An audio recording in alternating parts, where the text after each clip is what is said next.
पश्चिम बंगाल की राजधानी कोलकाता में 8-9 अगस्त की दरमियानी रात करीब 3 बजे आरजीकर मेडिकल कॉलेज में एक महिला ट्रेनी डॉक्टर के साथ हुई दरिंदगी की इस घटना ने पूरे देश को शर्मसार कर दिया है। नाइट शिफ्ट में काम कर रही डॉक्टर के साथ हुई इस हैवानियत ने एक बार फिर से दिल्ली के निर्भया कांड की याद दिला दी। हालांकि पुलिस ने एक आरोपी को अरेस्ट करके खुलासा किया है कि हमने इस केस को सॉल्व कर लिया है। लेकिन आपको क्या लगता है, क्या एक अकेला व्यक्ति उस बच्ची के साथ ऐसी खौफनाक दरिंदगी कर सकता था, या फिर इसमें किसी और व्यक्ति का भी हाथ हो सकता है? दोस्तों, आज की इस वीडियो में हम पहले पुलिस और पकड़े गए आरोपी के बारे में बात करेंगे और फिर कुछ ऐसी ऑडियो क्लिप भी आपके सामने रखेंगे जो इस बात की तरफ इशारा करती है कि इस घटना में एक से ज्यादा लोग शामिल रहे होंगे। दरअसल बहुत मेहनत और लगन के बाद कुछ लड़के और लड़कियां नीट का एग्जाम क्वालिफाई करके इस आरजीकर मेडिकल कॉलेज में जूनियर डॉक्टर के तौर पर डॉक्टरी की ट्रेनिंग के लिए आते हैं। और इसी कॉलेज में एक ऐसी लड़की थी जिसने बड़ी मेहनत से पढ़ाई की थी, क्योंकि उसके माँ बाप का सपना था कि उनकी इकलौती बेटी पढ़ लिख कर डॉक्टर बने, और बेटी का सपना यह था कि मैं अपने माँ बाप के सपने को पूरा करूं और उनको इस गरीबी की दलदल से बाहर निकालूं। क्योंकि उस लड़की के गरीब पिता कोलकाता से दूर नॉर्थ 24 परगना में रहा करते थे। उनके परिवार में केवल 3 ही लोग थे। एक वो जूनियर डॉक्टर लड़की, उसकी माँ और उसके पिता। उसके पिता अपना घर चलाने और अपनी बेटी को पढ़ाने के लिए बच्चों की स्कूल यूनिफॉर्म बेचा करते थे, और उन्हीं स्कूल की यूनिफॉर्म को बेचकर वो अपना घर चलाते और अपनी बेटी को पढ़ा रहे थे। उनकी बेटी ने भी धीरे धीरे MBBS की पढ़ाई पूरी कर ली थी। MBBS करने के बाद अब वो आरजीकर मेडिकल कॉलेज में PG की 2nd ईयर की स्टूडेंट थी। अब उसके सामने उसका खूबसूरत करियर था, यानी उसके माँ बाप बचपन से जो सपना देख रहे थे वो अब पूरा होने ही वाला था। उनकी बेटी डॉक्टर बनने वाली थी और उनके घर के हालात बदलने वाले थे। लेकिन अचानक 9 अगस्त की सुबह को उनके सारे सपने टूटकर बिखर गए। जिस बेटी से उन्होंने 8 अगस्त की रात फोन पर बात की, उसी बेटी की मौत की खबर सुबह उनके परिवार को मिली। माँ बाप रात को बेटी से बात करके तसल्ली से सो गए थे, लेकिन अगली सुबह इतनी भयावह होगी ये उन्होंने कभी सपने में भी नहीं सोचा था। दरअसल trainee doctor Momita Debnath RG Kar medical college में नाइट ड्यूटी कर रही थी। वो पिछले कई दिनों से नाइट शिफ्ट पर थी।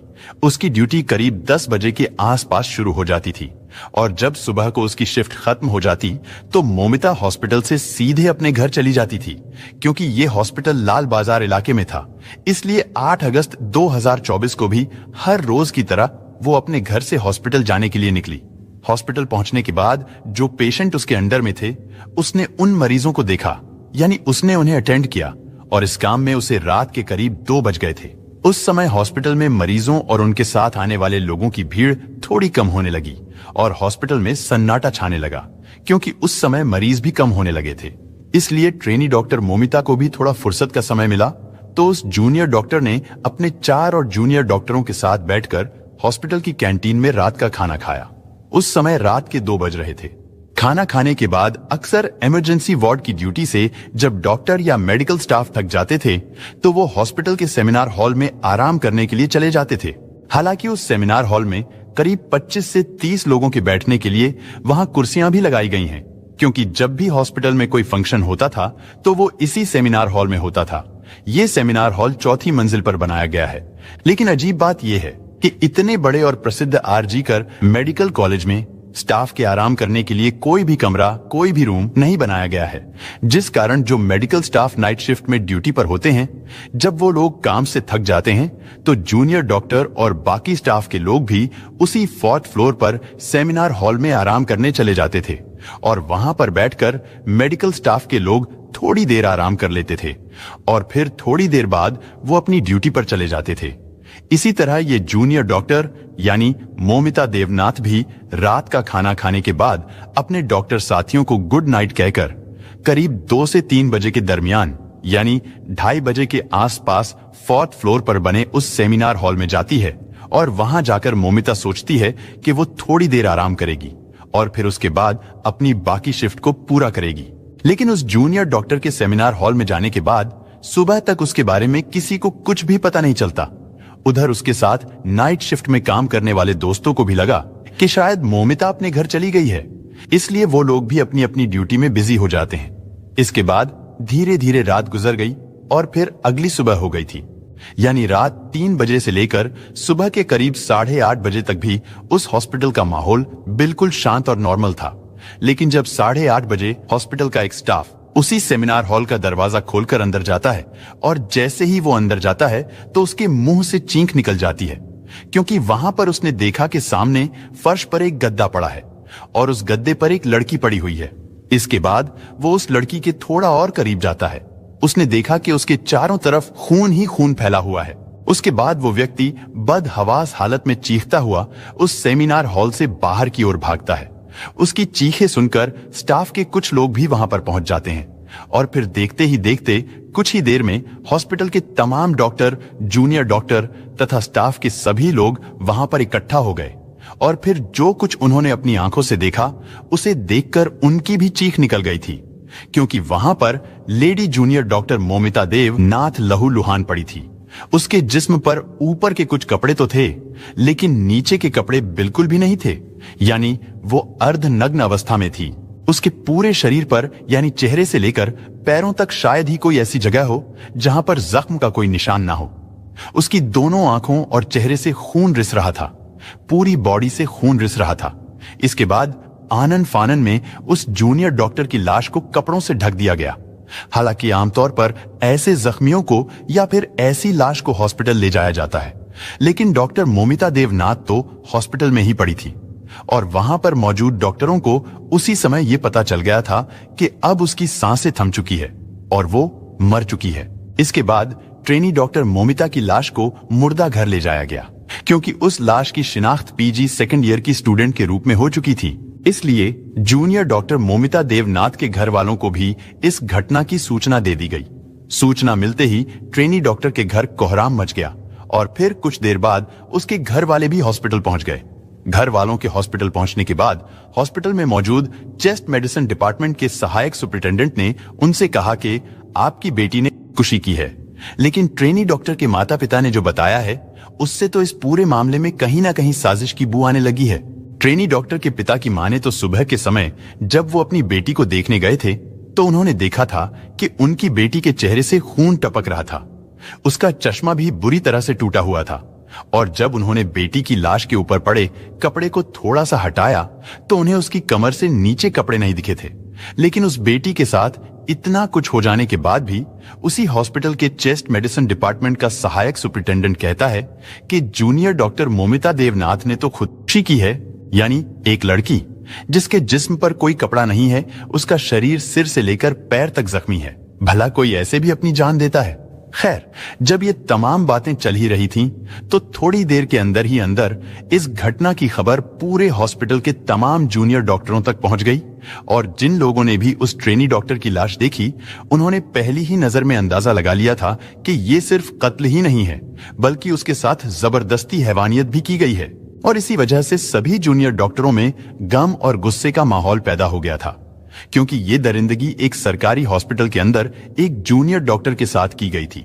लेकिन स्टूडेंट का गुस्सा अभी भी काबू में था और इसी बीच शुरुआती पोस्टमार्टम रिपोर्ट भी आ गई, क्योंकि वो सभी लोग डॉक्टर थे और वो लड़की भी उन्हीं डॉक्टरों में से एक जूनियर डॉक्टर थी जिसके साथ ये सब कुछ हुआ था। शुरुआती पोस्टमार्टम रिपोर्ट से ही उन सबको पता चल गया था कि उस ट्रेनी डॉक्टर के साथ क्या कुछ हुआ है और किस तरह से दरिंदगी की गई है। पोस्टमार्टम रिपोर्ट के मुताबिक उसकी दोनों आंखों से खून रिस रहा था, उसके मुंह से भी खून बह रहा था, उस ट्रेनी डॉक्टर के प्राइवेट पार्ट से भी खून बह रहा था, उसका पेट बुरी तरह से जख्मी था, उसका बायां पैर टूटा हुआ था, उसकी गर्दन भी टूटी हुई थी, दाहिना हाथ टूटा हुआ था, उसकी रिंग फिंगर भी टूटी हुई थी, होंठ जख्मी थे और होंठ से भी खून रिस रहा था। उसके जिस्म पर कई जगह दांतों से भी काटा गया था, यानी उस मासूम बच्ची के शरीर को बहुत ही बेदर्दी से भंबोड़ा गया था। आगे पोस्टमार्टम रिपोर्ट में था कि शायद इन सब के बाद आखिर में गला घोटकर उसकी हत्या कर दी गई थी। लेकिन इस पोस्टमार्टम रिपोर्ट में भी कई चीजें क्लियर नहीं थीं। जैसा कि ये तो क्लियर किया गया था कि डॉक्टर मोमिता के साथ जबरदस्ती हुई है, लेकिन ये क्लियर नहीं किया गया था कि उसके साथ जबरदस्ती मौत से पहले हुई थी या उसकी मौत के बाद, यानी ये हैवानियत जूनियर डॉक्टर के साथ जिंदा रहते हुए की गई थी या फिर उसकी लाश के साथ की गई थी। खैर, जब ये भयानक पोस्टमार्टम रिपोर्ट डॉक्टरों के सामने आई तो डॉक्टरों का गुस्सा बर्दाश्त से बाहर हो गया और फिर देखते ही देखते पूरे आरजीकर कॉलेज के डॉक्टरों ने हड़ताल कर दी। उन सब ने काम करना बंद कर दिया। उन सभी जूनियर डॉक्टरों का कहना था कि अगर सरकारी हॉस्पिटल में भी वो लोग सुरक्षित नहीं है तो फिर कहां सुरक्षित रहेंगे। इसके बाद धरना प्रदर्शन शुरू हो गया और फिर पुलिस के ऊपर भी दबाव बनाया जाने लगा था। हालांकि शुरुआत में तो कोलकाता पुलिस ने भी इस केस को यूं ही अनदेखा करने की कोशिश की, लेकिन जब पता चला कि लोग बहुत ज्यादा गुस्से में हैं, तो अचानक मामले को हाथ से निकलता देखकर कोलकाता पुलिस को तुरंत एक स्पेशल टीम गठित करनी पड़ी। इसके बाद इस केस की जांच शुरू की गई। ये मामला चीफ मिनिस्टर तक भी गया, साथ ही पॉलिटिक्स भी शुरू हो गई। और जब पुलिस ने अपनी जांच शुरू की तो फिर धीरे धीरे इस दरिंदगी और कत्ल की कहानी सामने आई। पुलिस ने सबसे पहले उस सेमिनार हॉल से जांच शुरू की थी जहां पर उस ट्रेनी डॉक्टर की लाश मिली थी, क्योंकि उस सेमिनार हॉल के अंदर कोई सीसीटीवी कैमरा नहीं था, जिस कारण यह पता नहीं चल पा रहा था कि उस रात सेमिनार के अंदर क्या हुआ था। इसके बाद कोलकाता पुलिस ने पता लगाना शुरू किया कि उस रात जूनियर डॉक्टर कब कहां थी, किस इमरजेंसी वार्ड में उसने ड्यूटी की थी। साथ ही नाइट ड्यूटी में जो उस जूनियर डॉक्टर के दोस्त थे, उन सभी चश्मदीदों से भी पूछताछ की गई। पूछताछ में पता चला कि डॉक्टर मोमिता ने आखिरी बार अपने उन्हीं 3-4 दोस्तों के साथ खाना खाया था। इसके बाद उन दोस्तों से भी पूछताछ की गई और इस सारी पूछताछ के बाद पुलिस ने अनुमान लगाया कि करीब 3 बजे के आसपास खाना खाकर वो lady junior doctor seminar hall में आराम करने के लिए गई थी। हॉस्पिटल के ज्यादातर डॉक्टर और स्टाफ के लिए वहां जाकर आराम करना नॉर्मल था, क्योंकि सेमिनार के अंदर कोई कैमरा नहीं था। इसलिए पुलिस ने सेमिनार के आसपास लगे कैमरों पर फोकस किया। इत्तेफाक से पुलिस को 2 ऐसे कैमरे मिल गए जो उस सेमिनार हॉल के एंट्री और एग्जिट गेट को कवर कर रहे थे। इसके बाद पुलिस ने चश्मदीदों के बताए गए समय के अनुसार, यानी रात 3 बजे से लेकर ट्रेनी डॉक्टर की लाश मिलने के समय यानी 8 बजे तक के सभी सीसीटीवी कैमरा को खंगालना शुरू किया तो बहुत सारे लोग उस सेमिनार हॉल की तरफ जाते हुए दिखाई दिए। उनमें कई नर्स भी थी, कई जूनियर डॉक्टर थे, इसके अलावा कुछ और स्टाफ के लोग भी थे। इसलिए पुलिस के सामने चुनौती ये थी कि अब उनमें से किस पर शक किया जाए। काफी सोच विचार के बाद पुलिस ने इसका हल ये निकाला कि उस समय सीसीटीवी में सेमिनार हॉल के सामने से जो लोग नॉर्मल कपड़ों में गुजरते हुए दिखाई दे रहे थे, पुलिस ने उन सभी को अच्छे से चेक करना शुरू किया और साथ ही हॉस्पिटल स्टाफ के जो हेड हैं, उन सबको बुलाकर सीसीटीवी दिखाना शुरू किया और उनसे कहा गया कि आप आइडेंटिफाई कीजिए इन लोगों में से कौन क्या है। हर एक को देखने पर पता चला कि उनमें सारे हॉस्पिटल के स्टाफ ही हैं, सिवाय एक व्यक्ति के। पुलिस ने जब उस व्यक्ति के बारे में पूछा कि ये कौन है, तो पता चला कि वो स्टाफ नहीं है, बल्कि वो तो एक सिविल वॉलंटियर यानी एक सामाजिक कार्यकर्ता के रूप में उस हॉस्पिटल में आता जाता रहता है। उसका काम लोगों की मदद करना, उनको हॉस्पिटल में भर्ती करवाना था। साथ ही वो व्यक्ति कोलकाता पुलिस के लिए भी काम किया करता था। कोलकाता पुलिस को कुछ इन्फॉर्मेशन देना या फिर उनके कुछ छोटे मोटे काम करना। उसके बारे में पूछने पर पता चला कि उसका नाम संजय रॉय है। हॉस्पिटल स्टाफ से पूछा गया कि संजय रॉय उस रात यहाँ हॉस्पिटल में क्या कर रहा था। हॉस्पिटल के स्टाफ ने बताया कि संजय रॉय अक्सर रात को यहाँ आता रहता है। कई मरीज जिनको वो भर्ती कराकर जाता है, उनको देखने के लिए, उनका हाल चाल पूछने के लिए वो अक्सर यहाँ आता है। अभी वो लोग इस बारे में बात कर ही रहे थे कि तभी अचानक एक पुलिस ऑफिसर की नजर संजय रॉय के गले पर पड़ी। दरअसल जब घटना स्थल की जांच की गई थी तो उस समय मौकाए वारदात से जूनियर डॉक्टर की लाश के पास से पुलिस को उसका लैपटॉप और मोबाइल फोन के अलावा उस जगह पर एक नेक बैंक ब्लूटूथ मिला था, जो कि मोबाइल के ब्लूटूथ डिवाइस से कनेक्ट होता है। पहले तो पुलिस को लगा कि शायद ये जूनियर डॉक्टर का ही है, क्योंकि उसका मोबाइल भी वहीं पर पड़ा था। लेकिन जब उसको ब्लूटूथ से कनेक्ट करने की कोशिश की गई तो वो जूनियर डॉक्टर के फोन से कनेक्ट नहीं हुआ। हालांकि उस दौरान भी पुलिस ने बहुत सारे लोगों के फोन से उस नेक बैंक ब्लूटूथ को कनेक्ट करने की कोशिश की थी, लेकिन उस समय वो किसी भी फोन से कनेक्ट नहीं हुआ था। लेकिन अब सीसीटीवी फुटेज में अचानक पुलिस की नजर संजय रॉय पर पड़ गई थी, जो करीब 3:20 के आसपास सेमिनार हॉल की तरफ जाता हुआ दिखाई दे रहा था और उसके चलने से लग रहा था कि वो लड़खड़ा रहा है। शायद वो नशे में था। लेकिन सबसे बड़ी चीज जिस पर पुलिस की नजर पड़ी थी वो ये था कि जब वो वहां से गुजर रहा था तो तब उसके गले में नेक बैंक ब्लूटूथ नजर आ रहा था। लेकिन जब वो सेमिनार हॉल से बाहर निकल रहा था तो तब उसके गले में ब्लूटूथ नहीं था। लेकिन ठीक उसी तरह की एक नेक बैंक ब्लूटूथ पुलिस ने उस महिला डॉक्टर की लाश के पास से बरामद की थी और चेक करने पर पता चला था वो ब्लूटूथ डॉक्टर का नहीं था। और इससे ये तो साफ हो गया था कि जिस व्यक्ति का भी वो ब्लूटूथ है, कातिल भी वही है।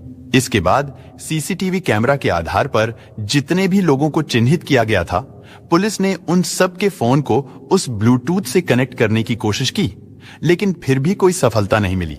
और अब जब संजय रॉय का चेहरा सामने आया था तो हॉस्पिटल के स्टाफ ने बताया कि वो अक्सर यहाँ आता जाता रहता है। इसके बाद कोलकाता पुलिस तुरंत संजय रॉय को अरेस्ट कर लेती है।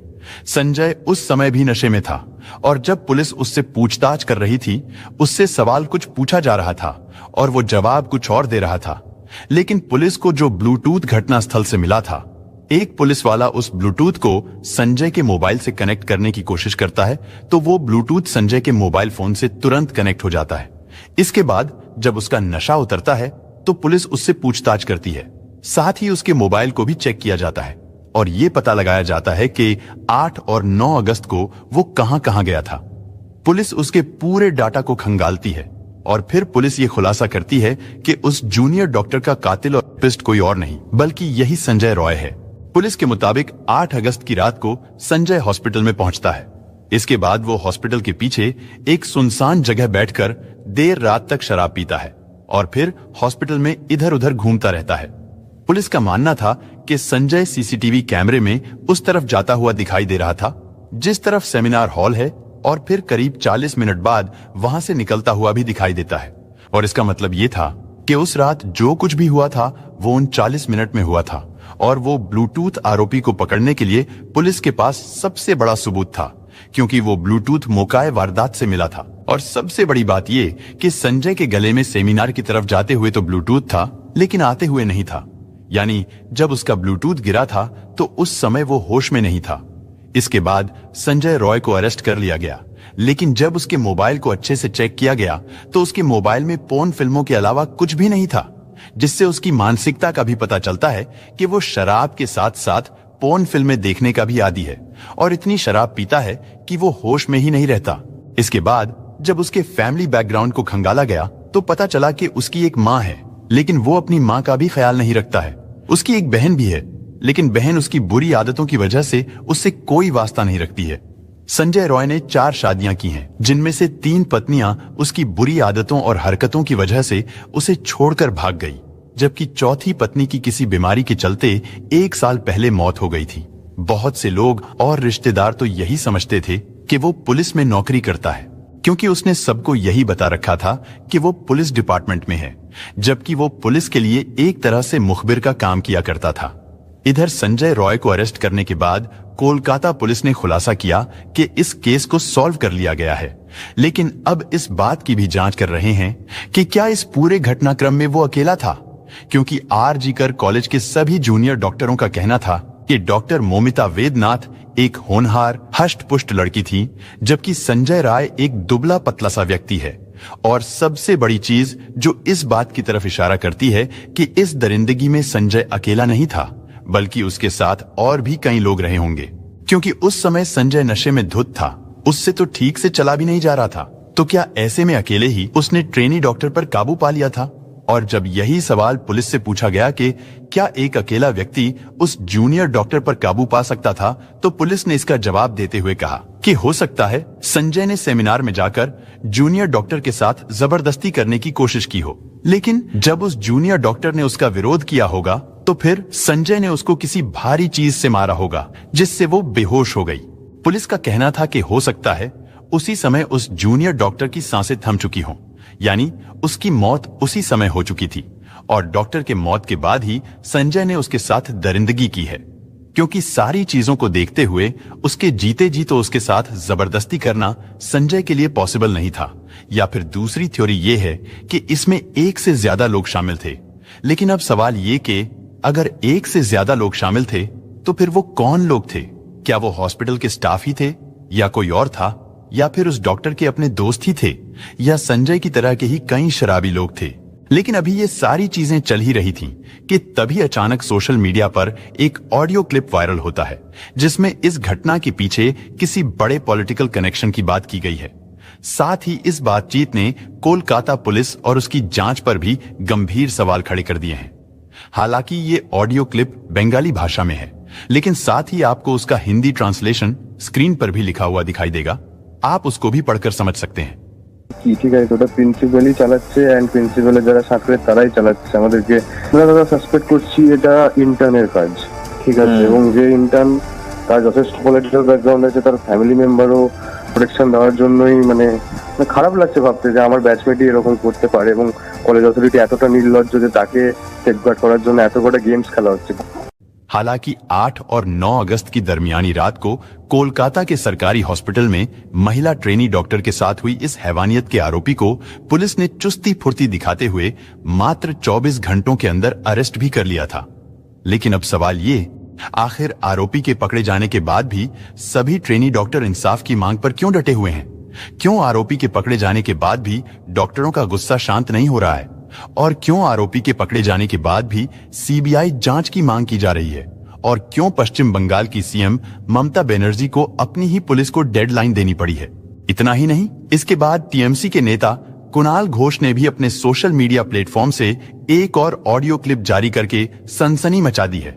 ऑडियो क्लिप को जारी करते हुए कुणाल घोष ने लिखा है कि ये फोन कॉल भी जांच के दायरे में आनी चाहिए, क्योंकि इस ऑडियो क्लिप में 2 लोगों की बातचीत है और इस पूरी कॉन्वर्सेशन में ट्रेनी महिला डॉक्टर की जांच पर बेहद ही गंभीर आरोप और सवाल खड़े किए गए हैं। कुणाल घोष की तरफ से जारी की गई इस ऑडियो क्लिप में दूसरे व्यक्ति ने पूरे मामले में किसी रसूखदार इंटर्न डॉक्टर के होने की बात की है और वो व्यक्ति आरोपी को बचाने के लिए किसी बड़ी साजिश की तरफ भी इशारा कर रहा है। कुणाल घोष ने इस ऑडियो क्लिप को जांच में शामिल करने की मांग की है। সাসপেক্ট করছিস তোরা আরজি করার ছেলেরা? আমরা দাদা সাসপেক্ট করছি এটা ইন্টার্নের কাজ, ঠিক আছে, এবং যে ইন্টার্ন তার যথেষ্ট পলিটিক্যাল ব্যাকগ্রাউন্ড আছে, তার ফ্যামিলি মেম্বারও যথেষ্ট উচ্চ পদস্থ, ঠিক আছে, নাম নিতে পারবো না কারণ আমারই সমস্যা হয়ে যাবে, বাট না, নাম নিতে হবে না, একদম নাম নিতে হবে না। না দাদা সেটাই, এবং তাকে প্রোটেকশন দেওয়ার জন্যই মানে খারাপ লাগছে ভাবতে যে আমার ব্যাচমেটই এরকম করতে পারে এবং কলেজ অথরিটি এতটা নির্লজ্জ যে তাকে সেফগার্ড করার জন্য এত কটা গেমস খেলা হচ্ছে। গোটা মুভমেন্ট আমাদের কলেজ অথরিটি রান করছে, হচ্ছে না, জেনারেল বডি মিটিং ডিলে করা হচ্ছে, সেখানে প্রিন্সিপাল ইটসেলফ এসে বলছে যে কেন ঘুমাবে রাতের বেলা, সেমিনার রুম থেকে ঘুমানোর জায়গা, যেখানে সিসিটিভি ফুটেজ লোপাট হয়ে যাচ্ছে, যেখানে পুলিশ এসে ফার্স্ট স্টেটমেন্ট দিচ্ছে না এটা তো সুসাইড, যেখানে তোমার কাউন্সিল কমিটি যেটা হয়েছে সেখানে সাইকিয়াট্রির এইচওডি কে রাখা হয়েছে জাস্ট টু প্রুভ দ্যাট দিদি ওয়াজ এ সাইকিক পেশেন্ট। আমার নিজের পার্সোনাল কনভারসেশন হয়েছে দিদির সাথে অনেকবার, দিদি ওয়াজ অ্যাবসলিউটলি নর্মাল। कुणाल घोष ने इस ऑडियो क्लिप को जांच में शामिल करने की मांग की है, लेकिन साथ ही इस ऑडियो क्लिप ने पुलिस की जांच और कार्रवाई पर भी कई सवाल खड़े कर दिए हैं। और यही वजह है कि अपनी साथी डॉक्टर के साथ हुई इस दरिंदगी को लेकर आज कोलकाता सहित पूरे देश के भावी डॉक्टर्स सड़कों पर उतर आए हैं। लेकिन जिस तरह की शुरू से लेकर अब तक पुलिस की इस मामले में भूमिका रही है, उस पर डॉक्टरों द्वारा काफी सवाल खड़े किए जा रहे हैं, क्योंकि जिस तरह से कई बड़े अधिकारियों ने ट्रेनी डॉक्टर के परिवार वालों से संपर्क करके ये कहा है कि आप सेटलमेंट कर लीजिए, अब वो लोग किस तरह से सेटलमेंट करना चाहते थे ये बात समझ में नहीं आती है। खैर, इसके बाद जूनियर डॉक्टर के परिवार वालों ने सीबीआई जांच की मांग को लेकर हाई कोर्ट में याचिका दायर की। इसके बाद ये मामला हाई कोर्ट में पहुंचता है। हाई कोर्ट ने भी इस मामले को बड़ी ही गंभीरता से लिया, क्योंकि अब पुलिस पर हाई कोर्ट को भी भरोसा नहीं है और ना ही ट्रेनी डॉक्टर के परिवार वालों को भरोसा है, और कहीं ना कहीं पूरे देश को भी पुलिस पर भरोसा नहीं है। इसलिए कोलकाता पुलिस ने कल सुबह यानी 14 अगस्त को ही ये केस सीबीआई को सौंप दिया था। यानी अब इस केस में आगे की जांच सीबीआई कर रही है। वहीं बात अगर सीबीआई की करें तो सीबीआई ने भी इससे पहले बहुत सारे मामलों में जांच पड़ताल की है, लेकिन सीबीआई द्वारा भी किसी मामले का इतनी आसानी और इतनी जल्दी से खुलासा नहीं हो पाता। खैर, अभी ये मामला चल रहा है, लेकिन अब सवाल ये है कि क्या सीबीआई इस मामले की जांच इतनी जल्दी कर पाएगी या नहीं कर पाएगी, या फिर ये मामला यूं ही सुशांत सिंह राजपूत केस की तरह ठंडे बस्ते में डाल दिया जाएगा। दोस्तों, इस घटना को सुनाने का उद्देश्य किसी का दिल दुखाना नहीं है, किसी को परेशान करना नहीं, बल्कि आपको जागरूक करना है, आपको सचेत करना है। दोस्तों, इस पूरी घटना के बारे में आपकी क्या राय है, कमेंट बॉक्स में जरूर बताएं। और अगर हमारी मेहनत पसंद आई हो तो इस वीडियो को लाइक करते हुए शेयर भी करें। अगर आपने अब तक चैनल को सब्सक्राइब नहीं किया है तो हमारे चैनल को सब्सक्राइब कर लीजिए। धन्यवाद।